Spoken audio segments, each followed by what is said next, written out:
και θα έρθουν κι άλλοι σιγά σιγά. Εις το όνομα του Πατρός μαζί και του Υιού και του Αγίου Πνεύματος. Αμήν. Βασιλεύ του ουράνιου παράκλητε το πνεύμα της αληθείας, του πανταχού παρών και τα πάντα καιρών, θησαυρός των αγαθών και ζωής ολιγός, περιφέρειες σκήνωσε ημίν και καθάρισον ημάς από πάσης κυρίως και σώσον αναθέτας ψυχάς ημών. Ευλογητός εις Χριστέ ο Θεός ημών, ο πανσόφους τους αλείς αναδείξας, καταπέμψας αυτής το πνεύμα το Άγιο και δι' αυτόν την οικουμένης αγινεύσας φιλάνθρωπε δόξασι. Ευλογημένη χρονιά, φωτισμένη και αγιασμένη να είναι. Καλή αρχή και ο Θεός να μας χειπάζει. Αμήν, ευχαριστώ. Επίσης, λοιπόν,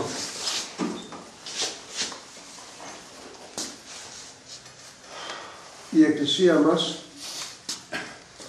πρέπει να έχουμε υπόψη μας όταν λέμε Εκκλησία εννοούμε το σπίτι, όχι τα ντουβάρια, αλλά το έμψυχο σπίτι, κάθε άνθρωπο δηλαδή, την έχει στήσει ο Χριστός. Και απαριθμεί χρόνια ζωής, αιώνια. Δεν έχει αρχή και ούτε έχει τέλος.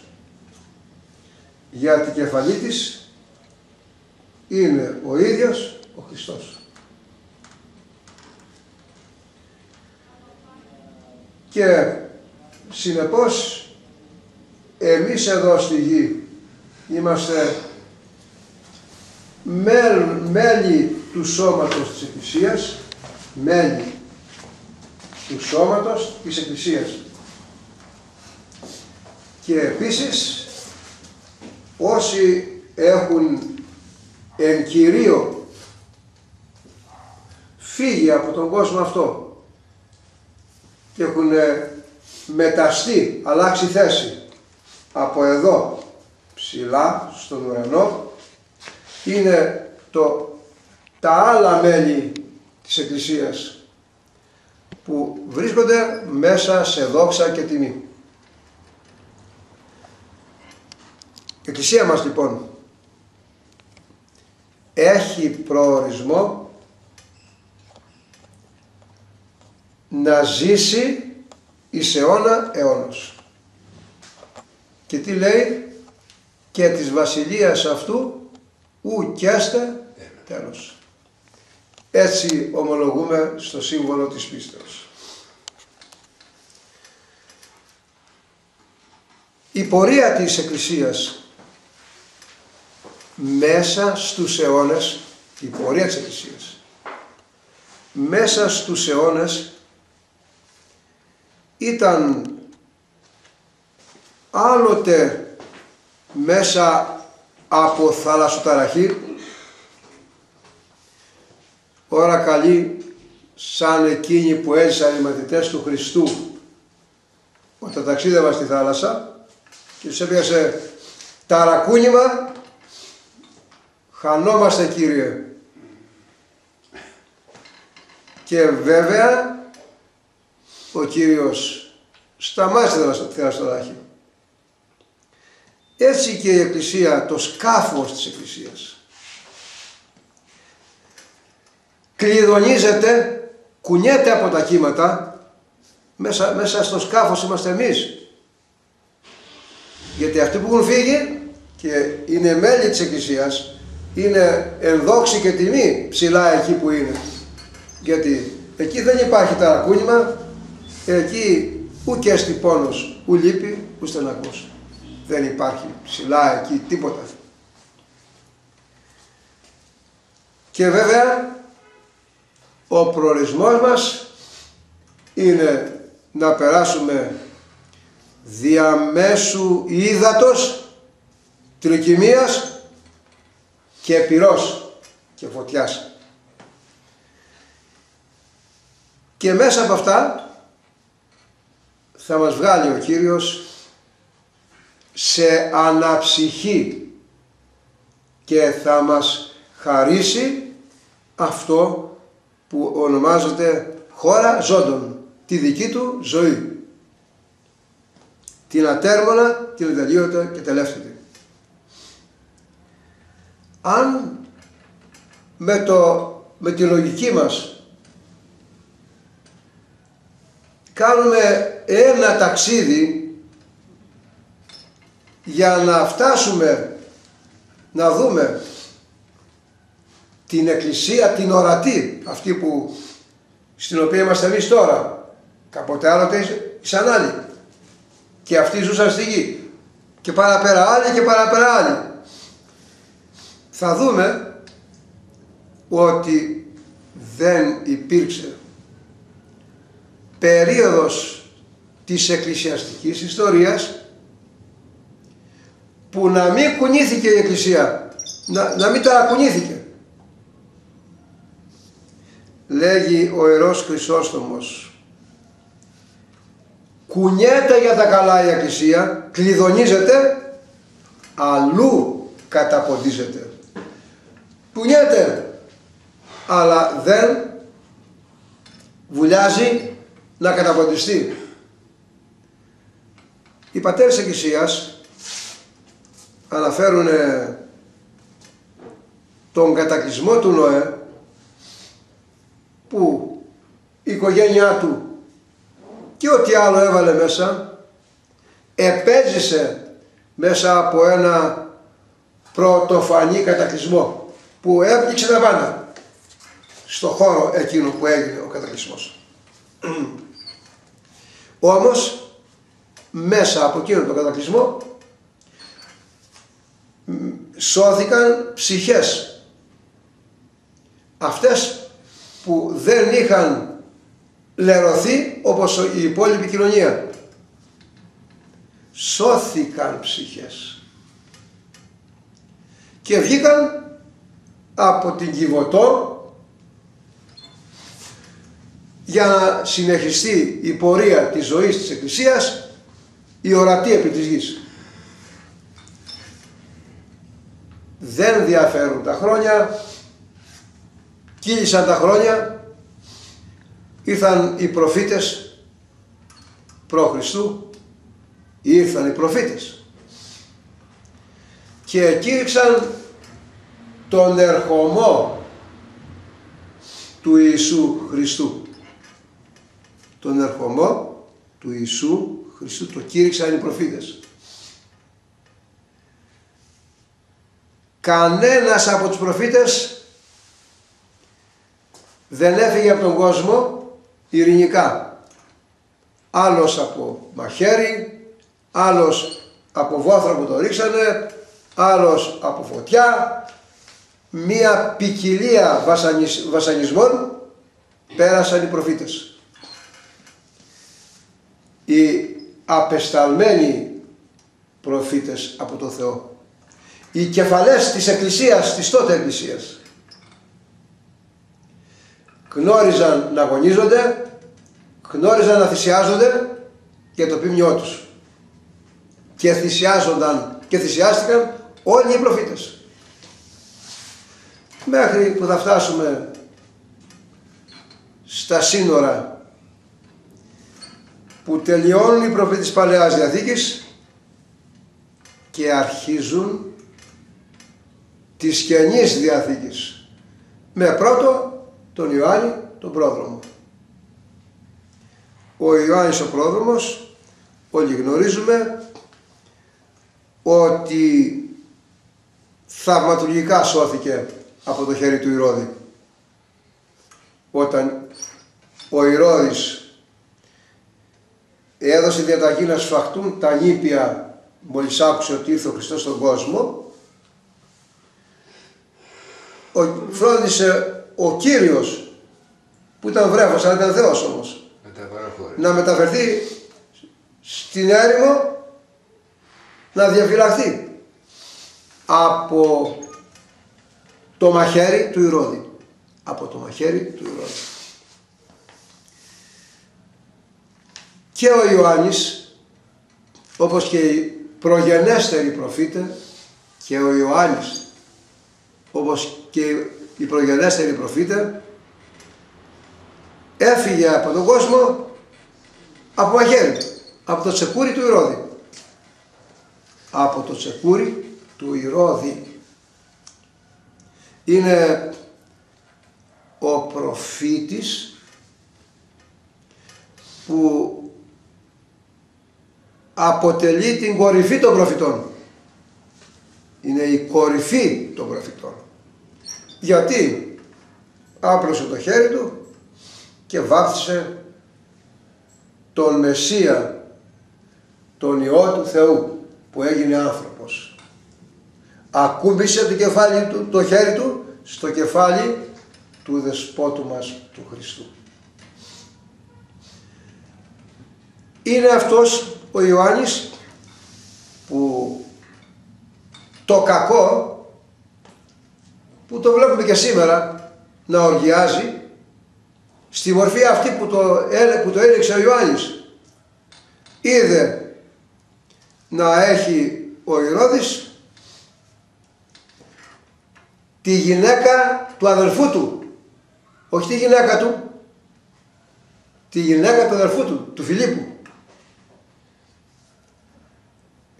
και φώναξε δυνατά να τα ακούσει ο Ηρώδης. Ο Ιωάννης φώναξε, ουκ έξεστην, δεν είναι δυνατόν, δεν επιτρέπεται, να έχεις τη γυναίκα του αδελφού σου. Παρά τα αυτά ο Ηρώδης δεν θα τον έσφαζε, τον έξι στη φυλακή. Αλλά βλέπετε, όταν ο ίνος είναι άκρατος και πίνεται για μέθη, φτάνει και σε ακραία σημεία τον άνθρωπο η μέθη, και οδήγησε τον Ηρώδη να δώσει εντολή να κόψουν το κεφάλι του Ιωάννου του Προδρόμου. Λίγο πριν από τον Ιωάννη είπαμε ότι κάπου 14.000 βρέφη έφαγε το μαχαίρι του Ηρώδη. 14.000 βρέφη. Ήταν μέλη της Εκκλησίας του Χριστού.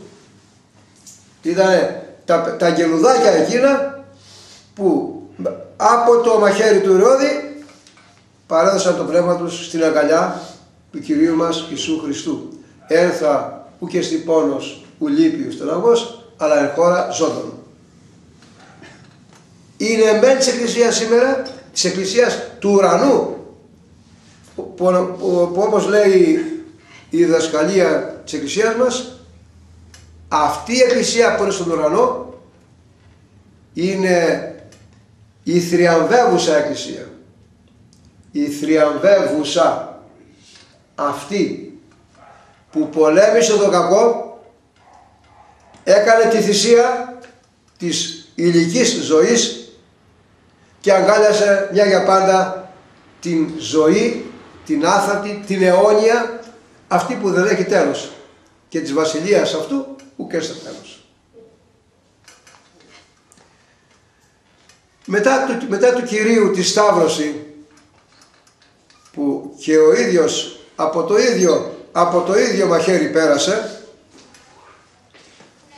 μετά του Κυρίου τη Σταύρωση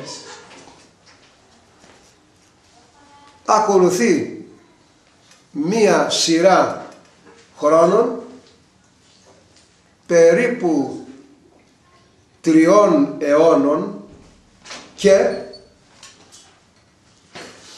που ασταμάτητα η Εκκλησία, η επί της γης Εκκλησία, βρισκόταν εν διωγμό. Μετά του Κυρίου την Ανάσταση, το Ευαγγελικό κήρυγμα το ανέλαβαν σύμφωνα με την εντολή του Κυρίου οι μαθητές του. Οι αγράμματοι αλληλείς ανέλαβαν να διαδώσουν το Ευαγγέλιο. Όλοι γνωρίζουμε τι τους είπε ο Κύριος, ότι θα οδηγηθείτε σε βασιλείς και ηγεμόνες, μπροστά σε συνέδρια, για να απολογηθείτε, γιατί κηρύσσετε το όνομά μου στα έθνη. Να μη φροντίσετε από πριν την ομιλία της απολογίας σας. Για αυτήν την απολογία εγώ, ο Κύριος Ιησούς Χριστός, θα σας δώσω την ώρα εκείνη. Την ώρα εκείνη. Και ου δυνήσονται αντιπίν, και αυτοί που σας ανακρίνουν και αυτοί που σας βασανίζουν δεν θα μπορέσουν να εκφράσουν ούτε την ελαχίστη αντίρρηση. Ου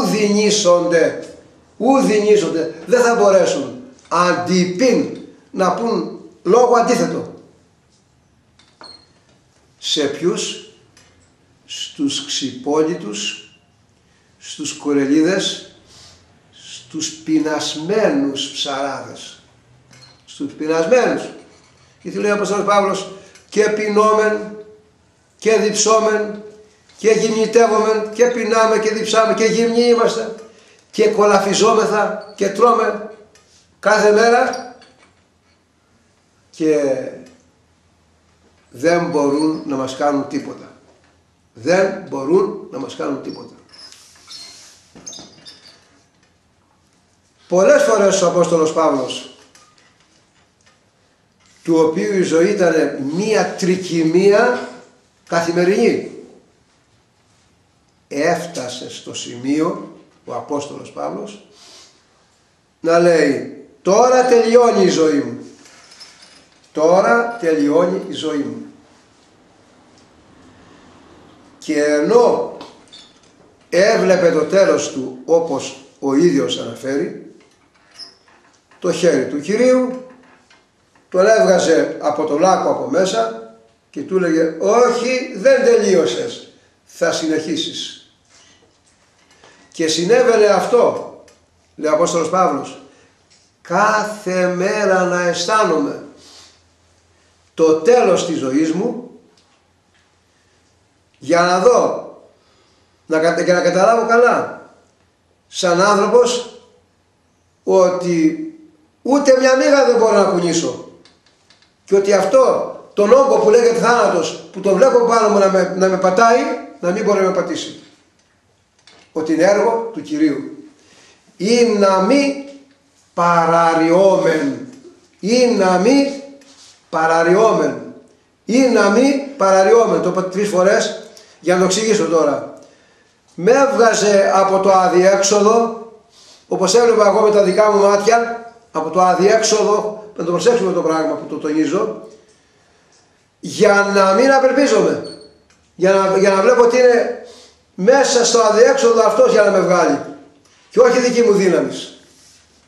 Να κάνω μία παρένθεση. Και εμείς θα φτάσουμε λίγο αργότερα εκεί που χρειάζεται, και εμείς σήμερα τώρα βλέπουμε αδιέξοδο. Αδιέξοδο.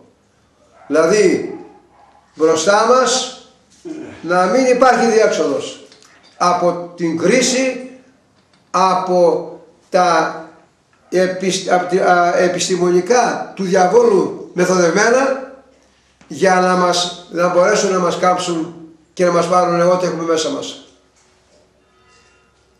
Δεν είναι έργο δικό μας, στη δύναμή μας δηλαδή. Αν κάποια στιγμή απαιτηθεί να προβούμε σε κάποια θυσία, να μπορέσουμε να την κάνουμε. Δεν είναι έργο δικό μας. Εμείς έργο έχουμε, να έχουμε την πρόθεσή μας δοσμένη και την αγάπη μας δοσμένη στον Κύριο. Και όπως υπόθηκε πριν έρθει οι υπόλοιποι, να μην σταματάει η προσευχή μας, να απευθύνεται διαρκώς στον Κύριό μας Ιησού Χριστό, γιατί Εκείνος θα φέρει τη λύση των γεγονότων. Έτσι και ο Απόστολος Παύλος λοιπόν, δεν υπήρχε μέρα που να μην έβλεπε το τέλος της ζωής του με τα μάτια τα ανθρώπινα. Αλλά δεν το έβλεπε, γιατί του έλεγε όχι, πήγαινε τώρα. Είναι και άλλοι που θέλουν να σε ακούσουν. Είναι και άλλοι που θέλουν να έρθουν στον δρόμο αυτό που εγώ βρίσκομαι. Τι έλεγε ο Κύριος. Πέρασε πολλά βασανιστήρια η Εκκλησία μας. 3 αιώνες και κάτι. Από Διοκλητιανό, από Νέρονα, από Δέκιο, από ένα σωρό αυτοκράτορες. Αυτοκράτορες. Και αυτό το τονίζω. Απέναντι στον Κύριο τα όπλα της εξουσίας. Τα όπλα της εξουσίας. Έλεγε stop. Πού πάτε? Εδώ βασιλεύει η κοσμική εξουσία που έχει τη δύναμη να σας αφαιρέσει τη ζωή. Σταματήστε. Εξουσία πάντα κόντρα στο έργο του Κυρίου. Πάντα, το τονίζω, πάντα η εξουσία κόντρα στο έργο του Κυρίου. Και μας φωνάζει, να το έχουμε στο μυαλό μας αυτό, η Αγία Γραφή. Μην πεπίθατε επάρχοντας επί εις ανθρώπων, μην έχετε καμιά εμπιστοσύνη στους άρχοντες, οι οποίοι δεν έχουν να σας προσφέρουν ούτε κατελάχιστον, ούτε 1.000.000 σωτηρία. Μην πεπίθατε, μην πιστεύετε. Το τονίζω άλλη μια φορά. 3 χρόνια και σε καθημερινή βάση, κάθε λεπτό, κάθε ώρα, κάθε μέρα και όλη την ημέρα η Εκκλησία ήταν αντιμέτωπη, βασανιζόταν από την κοσμική εξουσία. Και όχι μόνο ο Απόστολος Παύλος παραδείγματος χάρη, αλλά άμα διαβάσει κανείς τους βίους των Αγίων της Εκκλησίας θα δει και 1000 σε μια μέρα μέσα σαν αρνιά να τους βάζουν. Και το σημαντικό δεν είναι ότι ήσαν αυτοί οι άνθρωποι χριστιανοί πριν πιστέψουν. Ο Απόστολος που πήγαινε έκανε το κήρυγμά του ή ένας άλλος Άγιος που είχε πιστέψει, με τα θαύματα που έκανε πίστευαν όλη η πόλη. Και ο αυτοκράτορας έδινε τη διαταγή για να εξαλειφθεί από τη μέση το όνομα του Ιησού Χριστού. Διαταγή να σφακτούν όλοι ή να ρηχτούν στη φωτιά όλοι. Και όλοι σφάζονταν σαν τα αρνιά. Έχει η Εκκλησία μας τέτοια μαρτυρολόγια με χιλιάδες που σκοτώνονται. Και όχι μόνο τους ξένους, αλλά και την οικογένειά του, όπως Αγία Κατερίνα. Όλη η πόλη, όλη η πόλη μέσα ήταν. Και αυτό, η Αγία Σοφία, 3 κοριτσάκια παρέδωσε στο μαχαίρι. 3 κοριτσάκια. Έτσι. Έλα, πες. Πρώτα έλεγαν οι αυτοκράτορες, όπως ξέρουν οι πιο πολλοί, ότι έλεγαν αν δεν θυσιάσετε στα είδωλα τώρα, στη φωτιά. Ναι, είναι το άλλο. Ναι, σου ρωτούσα πρώτα, θα θυσιάσετε τα είδωλα. Λοιπόν, στους θεούς μας. δίνουμε μία εικόνα, όσο μου είναι δυνατόν, της πορείας της Εκκλησίας. Που δεν ήταν ειρηνική έξω, εξωτερικά. Οι μάρτυρες ζούσαν το μεγαλείο της ειρήνης.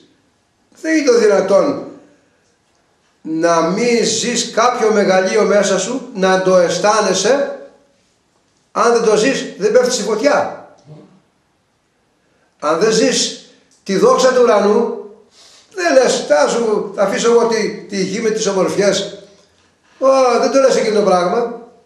Το λες μόνο όταν, επειδή βλέπει τη δική σου πρόθεση ο Κύριος, τη δική σου αγάπη που του έχεις, σε αξιώνει να δεις τα μεγαλεία του και λες, τι είναι αυτά τα πράγματα εδώ πέρα. Να φύγω γρήγορα. Να φύγω γρήγορα. Και θέλω να σταθώ λίγο εδώ, πολύ λίγο.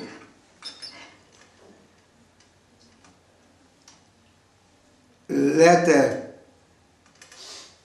να αφήνει ο Κύριος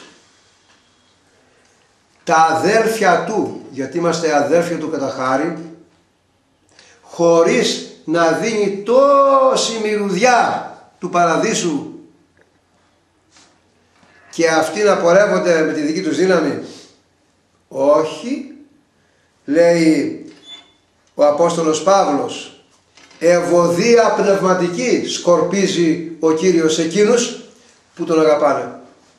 Τινοσφαίνονται, νιώθουν μέσα στα πνευματικά τους μέρη του σώματος και στο σώμα ακόμη αυτή την ευωδιά, και μην ξεχνάμε ότι υπάρχουν μέχρι τώρα και στην Εκκλησία εδώ άγια λείψανα που ευωδιάζουν από ευωδιά που δεν φεύγει και ούτε θα φύγει.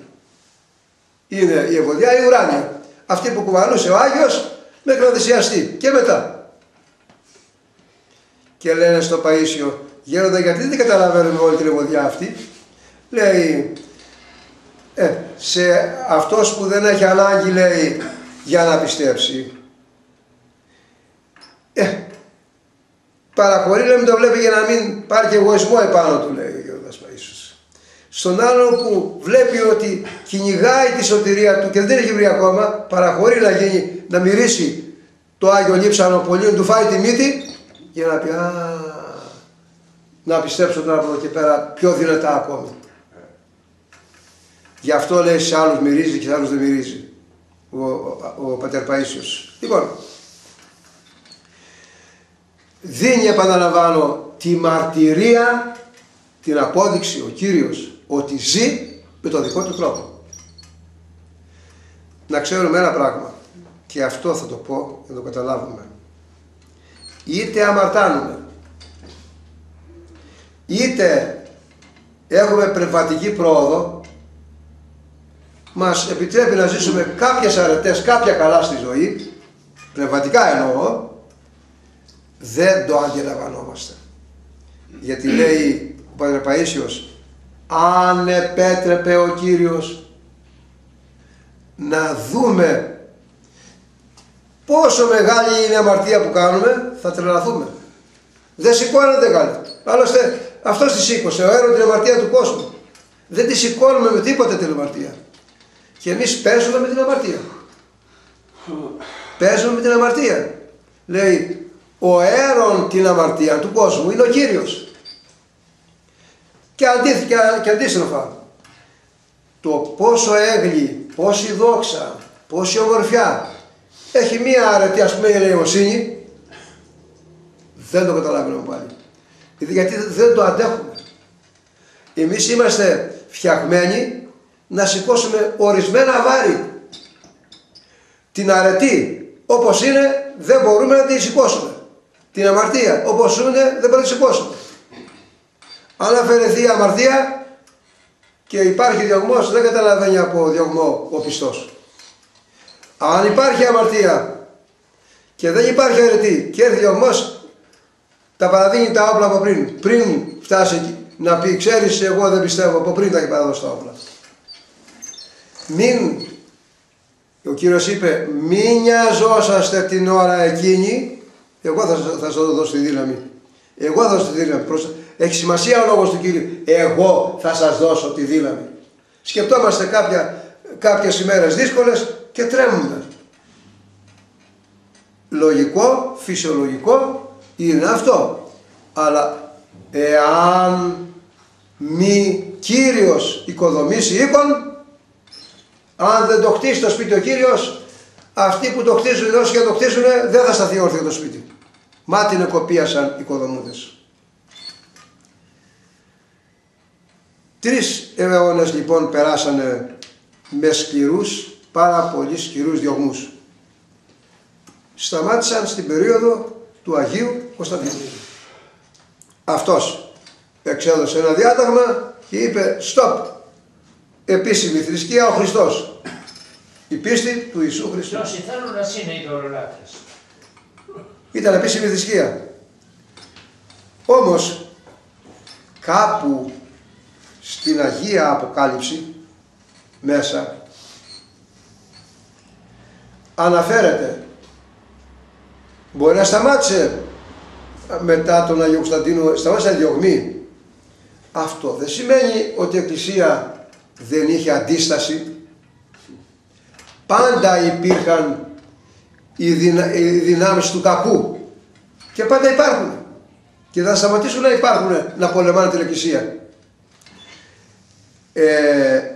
Σε αυτή την αντίθεη, την αντίχριστη αντίσταση που υπάρχει, και επαναλαμβάνω και η οποία θα υπάρχει, πάντα στεκόταν μπροστά ο αρχηγός της, ο Χριστός. Πάντα μπροστά ο Χριστός. Λέει ο Απόστολος Παύλος, «Τις ασθενή και ουκ ασθενό». Ποιος, λέει, είναι ασθενής και δεν ασθενώ κι εγώ. Δηλαδή πονούσε στον πόνο του Αποστόλου Παύλου, του πληρώματος της Εκκλησίας, ο Απόστολος Παύλος. Αν ο Απόστολος Παύλος τον πόνο της Εκκλησίας τον είχε δικό του, ο Κύριος που έφτιαξε την Εκκλησία δεν την πονάει? Μήπως δεν έξε το αίμα του για την Εκκλησία ο Κύριος? Και μήπως δεν το χύνει το αίμα του και θα το χύνει όσο υπάρχει κόσμος αυτός για τη σωτηρία του κόσμου? Για να δυναμώνει τις ψυχές των πιστών. Να τις δυναμώνει. Στην Αποκάλυψη λοιπόν παρατρέχουμε τα χρόνια μετά το 4ο αιώνα και ύστερα. Φτάνουμε σε μια περίοδο που διώχτηκε ο χριστιανισμός στη Ρωσία για μερικές δεκαετίες. 7 δεκαετίες. Ναι, για μερικές δεκαετίες. Εκεί πολλοί μαρτύρησαν στη Ρωσία μέσα. Πάρα πολλοί μαρτύρησαν. Και ανάμεσα αυτούς και ο Άγιος Λουκάς, ο επίσκοπος Κριμαίας, πέρασε μαρτυρική ζωή την περίοδο των διωγμών του κομμουνιστικού καθεστώτος. Βλέπετε, λέει, εσύ κοιμάσαι και εγώ αγρυπνώ. Εσύ νηστεύεις και εγώ δεν τρώω τίποτα. Το είπε αυτό ο πειρασμός σε έναν Άγιο. Σε έναν Άγιο. Βέβαια, τρώει ο διάβολος. Τι θα φάει, που είναι πνεύμα. Κοιμάται, δεν κοιμάται. Εσύ αγρυπνείς, εγώ λέει δεν κοιμάμαι ποτέ. Για ποιο λόγο? Για να στείνει τις παγίδες τις οποίες είναι σκεπασμένη όλη η γη. Στείνει τις παγίδες με την οποία είναι σκεπασμένη όλη η γη. Και όταν λέμε παγίδες εννοούμε και στους Αγίους που είναι στα βουνά και σε εμάς εδώ που είμαστε στον κόσμο, αλλά και παγίδες που σημαίνει ταλαιπωρία στους πιστούς πάνω στη γη. Ταλαιπωρία στους πιστούς επάνω στη γη. Επειδή περνάμε κρίση και εμείς αδυνατούμε να δούμε διάξοδο, μπορούμε να δούμε? Δεν μπορούμε βέβαια, δεν μπορούμε. Και επειδή μιλάμε για διωγμούς που έζησε η Εκκλησία μας και θα ζήσει η Εκκλησία μας και ζει η Εκκλησία μας διωγμούς και ζει τώρα στη στιγμή αυτή, καλό είναι να δούμε και εσείς και εγώ, που το έχω διαβάσει πολλές φορές, θα το διαβάσω σιγά σιγά, να κάνουμε τα αυτιά μας μεγάλα, της ψυχής εννοώ, να τα βάλουμε μέσα για να ξέρουμε πού μας πάνε και μέχρι πού έχουν το δικαίωμα να σταματήσουν αυτοί που κυβερνάνε τον κόσμο. Να τα ακούσουμε τον Γέρο Παΐσιο τι μας λέει. Γέροντα, πώς τα βλέπετε τα πράγματα? Μιλάμε για 25 χρόνια πίσω η ερώτηση. 25 χρόνια πίσω. Εμείς ζούμε 25 χρόνια μετά. Απαντάει ο γέροντας. Εσείς πώς τα βλέπετε?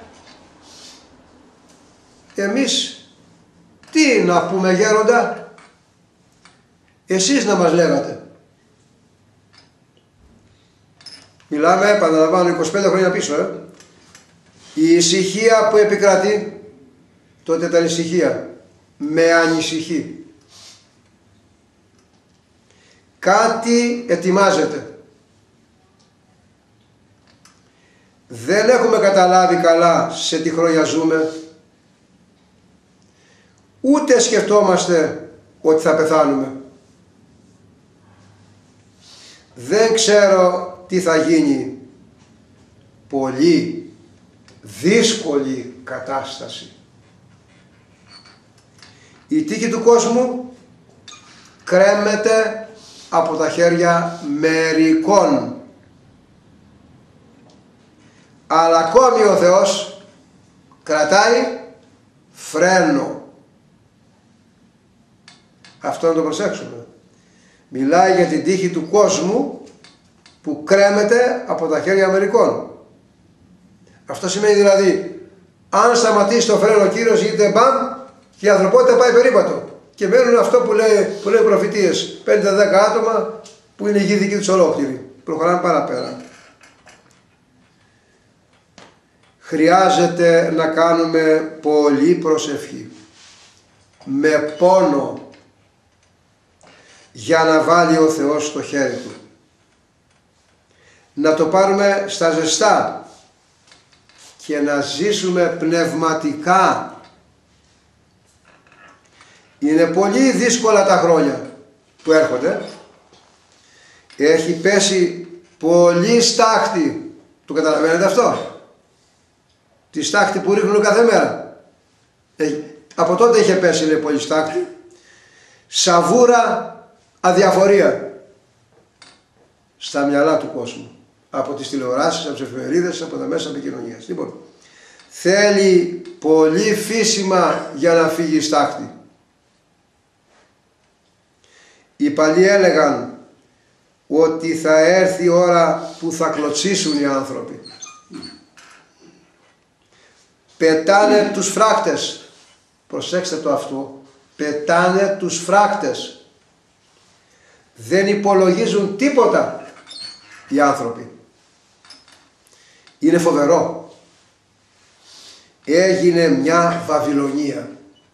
Χάνει η μάνα το παιδί και το παιδί τη μάνα.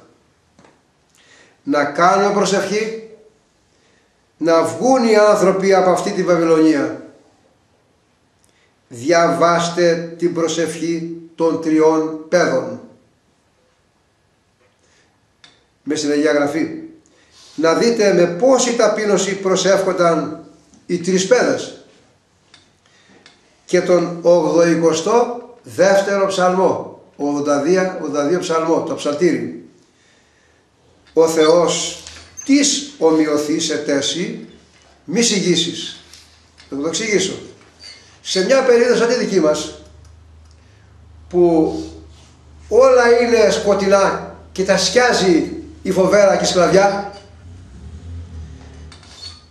μας λέει πού είναι ο Θεός να δώσει εδώ ένα χαστούκι σε αυτούς που κυβερνάνε. Ξέρετε πως το λέει αυτό? Σας το διάβασα, δεν καταλάβατε. Το λέει ως εξής, το ψαλτήρι. Ο Θεός της ομοιωθείς ετέσι. Υπάρχει άλλος που να σου μοιάζει? Γιατί σιωπάς? Μη συγγύσεις. Μίλα. Βγάλε μας από το τέλμα. Από αυτή τη Βαβυλωνία. Γιατί φαίνεσαι ότι δεν υπάρχεις? Αυτό είναι το μη συγγύσεις. Αυτό πρέπει να γίνει. να μιλήσει ο Θεός. Πώς? Με την προσευχή μας. Αλλιώς δεν γίνεται χωριό. Θέλει, προσέξτε το τονίζω, θεϊκή παρέμβαση, θεϊκή επέμβαση. Θεϊκή επέμβαση. Αν δεν βάλουμε μυαλό και δεν πούμε ήμαρτον, έλα, πώς θα έρθει να κάνει επέμβαση? Προχωράμε να το δούμε παρακάτω. Μπαίνουν μερικές αρρώστιες ευρωπαϊκές. Προσέξτε, δεν μιλάει για αρρώστια σωματική, για νοοτροπίες, για ήθη, για έθιμα, τέτοια πράγματα. Να αναφέρουμε. Ακόμα τότε δεν είχε πει, μπορεί και να είχε πει ο πολιτικός γάμος. Ακόμα τότε δεν πήγαινε το παιδί με τη μάνα, ούτε ο άντρας να έχει 10 γυναίκες. Ήταν ευρωπαϊκές αρρώστιες αυτές είναι. Ήταν μεμονωμένα τα φαινόμενα αυτά. Και τρεπόταν αυτός που θα έκανε κάτι να βγει έξω, το δείχνανε με το χέρι. Τώρα δίνουμε το χέρι αυτό που πάει καλά. Λοιπόν, μου είπε ένας Κύπριος οικογενειάρχης που μένει στην Αγγλία, κινδυνεύουμε πνευματικά. Πρέπει να φύγω από την Αγγλία οικογενειακός. Βλέπεις εκεί ο πατέρας να παίρνει την κόρη, η μάνα το γιο. Όλους τους στεφανώνουν, όλους τους ευλογούν. Κάτι πράγματα, λέει ο Παΐσιος, ντρέπομαι να τα πω, που γίνεται τώρα εδώ. Προχωράμε. Αυτές είναι ευρωπαϊκές αρρώστιες. Και εμείς κοιμόμαστε με τα τσαρούχια. Η γλώσσα του Παΐσιου είναι αυτή. Μιλάει απλά, δυνατά, κοφτά και ωραία.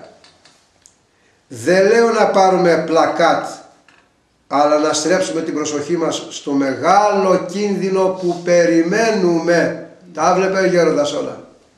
Τα βλέπε όλα ο γέροντας. Και να υψώνουμε τα χέρια στο Θεό. Να κοιτάξουμε πώς να αμυνθούμε κατά του κακού. Χρειάζεται να κρατάμε και λίγο φρένο. Γιατί όλα πάνε να τα ισοπεδώσουν. Και εμείς κοιμόμαστε. Προχωράμε. Τώρα είναι να λέει κανείς το ψαλμικό. Λέει, έχει ένα κομμάτι από την Αγία Γραφή. Το διαβάζω, το εξηγήσω. Για να δείτε πώς βλέπουν οι Άγιοι. Εδώ έχει ο Δαβίδ μια προσευχούλα για τους άρχοντες. Και λέει, θα το πω στη γλώσσα την απλή στη δική μας, θα το διαβάσω όπως είναι μέσα μετά. Λέει, παρακαλάει ο Δαβίδ τον Κύριο τους άρχοντες που ζουν και κυβερνάνε σε περιόδους βρωμιάς μεγάλης, να τους κάνει ο Κύριος να τους βάλει από τη μέση. Να τους βγάλει από τη μέση. Και το πώς το λέει, θου τους άρχοντας αυτών, θου, κάνε τους άρχοντές τους, ως τον Ορίβ και τον Ζιβ και τον Ζιβεέ και Σαλμανά. Λέει, αυτοί οι άρχοντες είπαν μπρος να κληρονομήσουμε τα Άγια, να τα κάνουμε σκόνια από τη μέση, να κυβερνήσουμε εμείς. Και παρακαλάει εδώ ο Κύριος, γιατί αυτοί δεχτήκαν τιμωρία και φύγαν από τη μέση. Τιμωρηθήκαν αυτοί οι άρχοντες που ήθελαν να βάλουν το Θεό. Αυτό γίνεται πάντοτε. Προχωράμε. Οι ήττινες είπαν, κληρονομήσουμε αυτοί στο Αγιαστήριο του Θεού. Αυτοί είπαν ότι εμείς θα πάρουμε τα ιερά και τα όσια, να κάνουμε ό,τι θέλουμε. Οι άρχοντες. Δεν έχουν δικαίωμα. Προχωράμε. Σύγχυση μεγάλη υπάρχει. Προσέξτε το. Τα διαβάζω αργά να δείτε. Σύγχυση μεγάλη υπάρχει. Μήλος γίνεται. Είναι ζαλισμένοι οι άνθρωποι. Ο κόσμος είναι όπως οι μέλισσες. Αν χτυπήσει την κυψέλη, οι μέλισσες βγαίνουν έξω και αρχίζουν βου, άμα χτυπήσει την κυψέλη. Και γυρίζουν γύρω από την κυψέλη αναστατωμένες. Έτσι είναι ο κόσμος. Ύστερα, το που θα πάνε θα εξαρτηθεί από τον άνεμο που θα φυσήξει. Αν φυσήξει βοριάς, θα πάνε μέσα. αν φυσήξει νοτιάς θα φύγουν. Έτσι και τον κόσμο τον φυσάει ο διάβολος με εθνικό βορειά, εθνικό νοτιά, και είναι ο καημένος ζαλισμένος. Όμως αν και γίνεται τέτοιο βράσιμο, εδώ θέλω να προσέξουμε τώρα, αν και γίνεται τέτοιο βράσιμο, νιώθω μέσα μου μια παρηγοριά. Βλέπει δηλαδή ότι και το καλό έρχεται. Δεν θα κάνουν το κακό όσο θέλουνε. Νιώθω μέσα μου μια παρηγοριά, μια σιγουριά. Μπορεί να ξεράθηκε η ελιά. Αυτό πάνε να κάνουν οι κύριοι, να ξεράνουν την ελιά που λέγεται Ελλάδα, που λέγεται Ορθοδοξία, αλλά θα επιτάξει νέα βλαστάρια. Υπάρχει μια μερίδα χριστιανών στους οποίους αναπαύεται ο Θεός. Υπάρχουν ακόμη οι άνθρωποι του Θεού, οι άνθρωποι της προσευχής, και ο καλός Θεός μας ανέχεται και πάλι θα οικονομήσει τα πράγματα. Το αντιλαμβάνεστε? Πώς λέει, τι έλεγε εκεί ο Νοέ ή ο Λότ?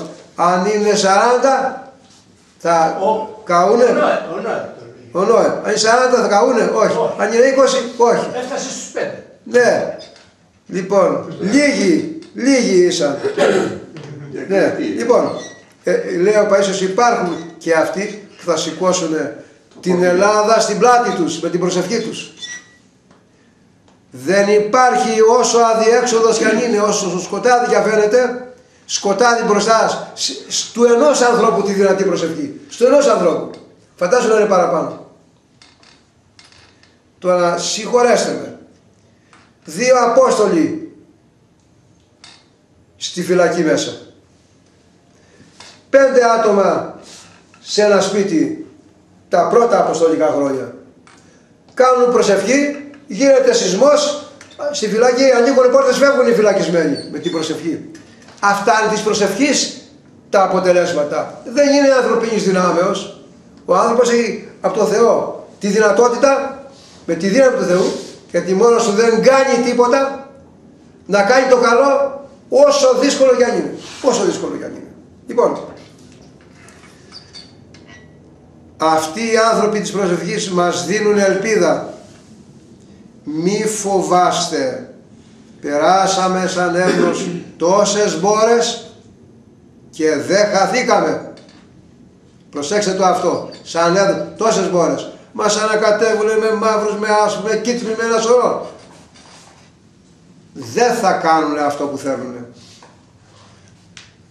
Κάνουν αυτό όσο τους παραχωρείται για να καθαρίσει σκουριά που υπάρχει στην Ελλάδα μέσα.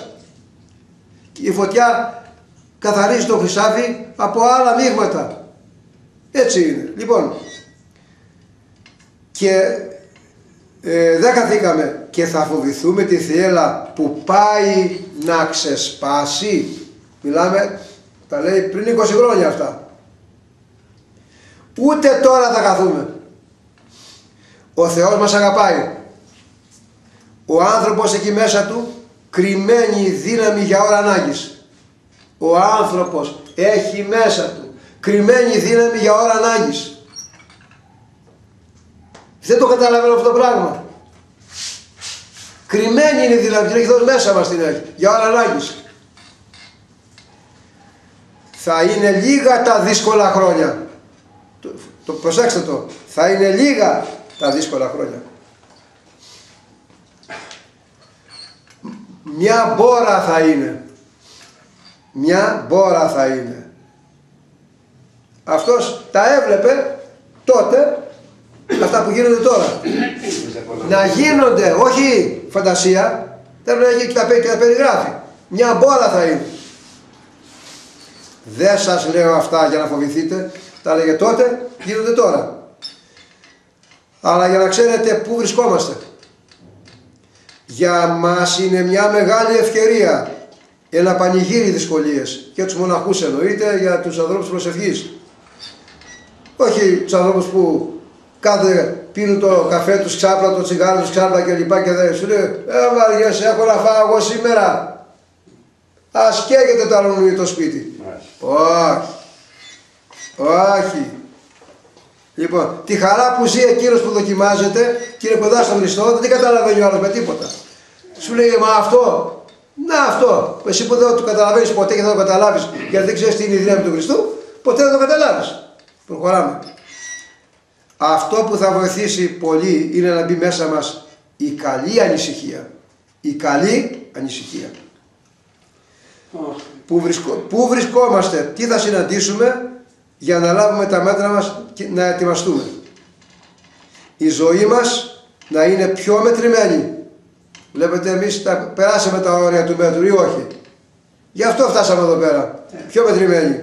Να ζούμε πιο πνευματικά, να είμαστε πιο αγαπημένοι. Να βοηθάμε τους πονεμένους, τους φτωχούς με αγάπη, με πόνο, με καλοσύνη. Να προσευχόμαστε, να βγουν καλοί άνθρωποι. Και πάμε τώρα στη λύση. Να το προσέξουμε καλά. Ο Θεός θα δώσει τη λύση. Ο Θεός θα δώσει τη λύση. Ο καλός Θεός όλα θα τα οικονομήσει με τον καλύτερο τρόπο. Βλέπετε, εμείς απεργαζόμαστε τη συμφορά μας. Εμείς τη φτιάχνουμε συμφορά. Ο Θεός τι κάνει? Φροντίζει να δώσει τη λύση.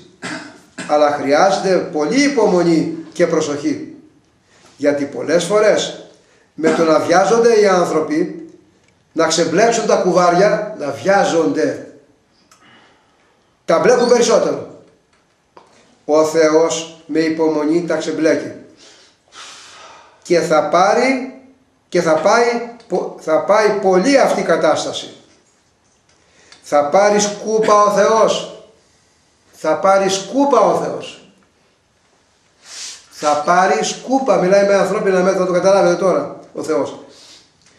Κατά το 1860, επειδή υπήρχε στο Άγιο Όρος πολύς τουρκικός στρατός, για ένα διάστημα δεν είχε μείνει στη Μονή Ιβύρων κανένας μοναχός. Στη Μονή Ιβύρος κανένας μοναχός. Ήταν τις μεγαλύτερες μονές. Είχαν φύγει οι πατέρες από τη Μονή. Άλλοι με τα Άγια Λείψανα, άλλοι για να βοηθήσουν στην Επανάσταση, 1821 και μετά, έτσι είναι. Ερχόταν στο μοναστήρι μόνο ένας μοναχός από μακριά. Δεν υπήρχε κανένας, λέει, στο μοναστήρι αυτό, που είχε 500 μοναχούς. Ναι, και ερχόταν στο μοναστήρι ένας μοναχός από μακριά, που άναβε τα καντήλια και σκούπιζε. Μέσα και έξω από το μοναστήρι, μέσα και έξω, ήταν τουρκικός στρατός.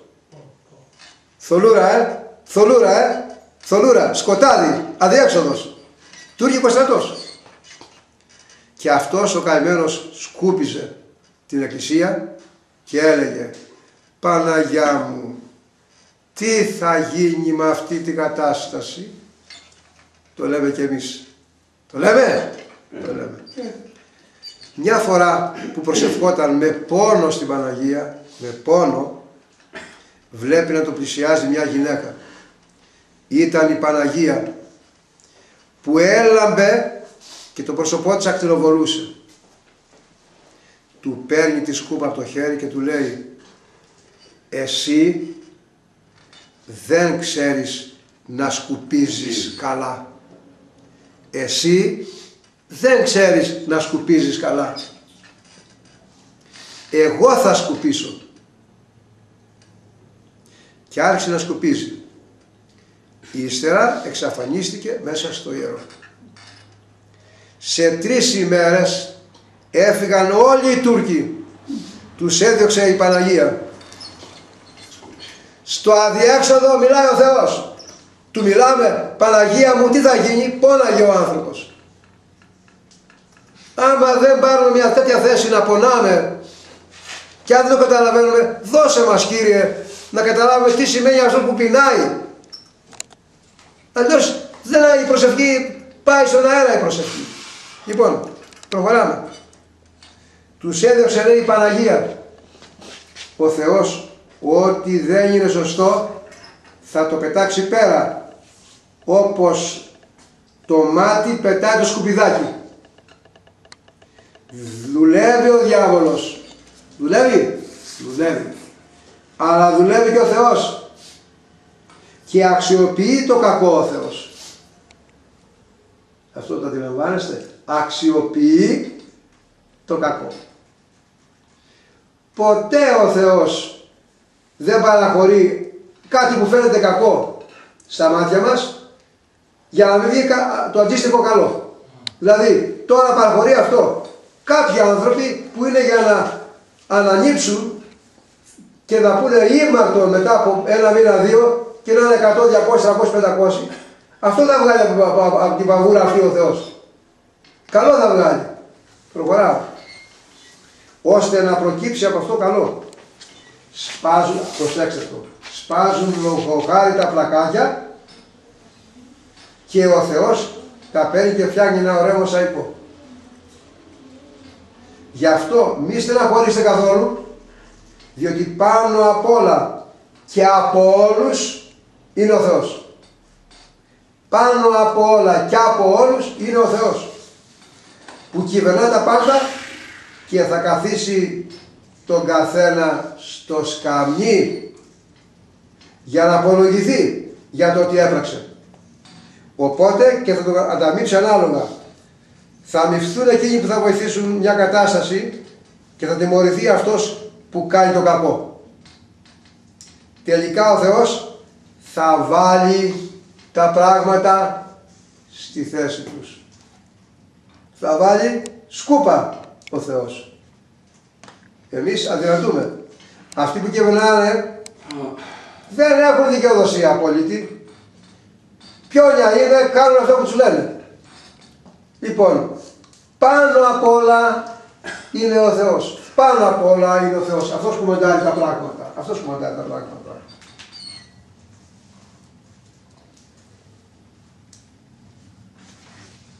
Δεν θα συνεχίσω άλλο, αλλά επιθυμούσα μέσα από την ιστορία της Εκκλησίας, που και αυτό που μιλάμε τώρα, η ιστορία της Εκκλησίας είναι.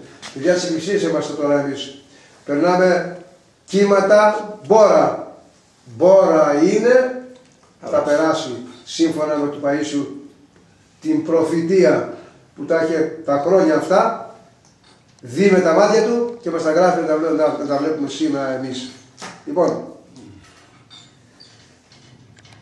ποτέ, μα ποτέ δεν άφησε ο Θεός τα αδέρφια του, η Εκκλησία, τα παιδιά της, να χαθούν.